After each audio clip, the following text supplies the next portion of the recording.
The overall goal of this protocol is to transform non-fusogenic cover glass into a fusogenic surface that can be used to study macrophage fusion using any form of optical microscopy.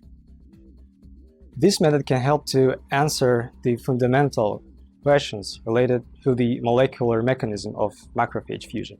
The main advantage of this procedure is that any microscope technique, particularly live imaging, can be used to study macrophage fusion.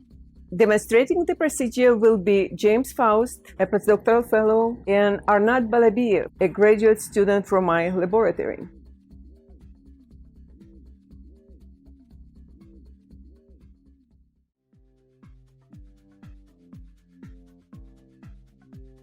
To begin, in a well-ventilated chemical fume hood, incubate high-stringency cover glass in 12 molar hydrochloric acid with sonication for 1 hour.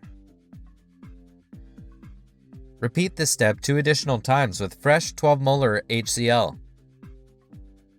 Fill a separate beaker with ultra-pure water and add the cover glass. Then sonicate the cover glass for 5 to 10 minutes. Next, incubate the cover glass in pure acetone for 30 minutes with sonication. Repeat this step 2 additional times. Then fill a separate beaker with sterile ultra-pure water and add the cover glass. Sonicate the cover glass for 5 to 10 minutes. Incubate the cover glass in 100% ethyl alcohol for 30 minutes with sonication.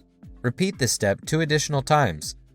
For long-term storage, place the acid-cleaned cover glass in a container filled with pure ethyl alcohol.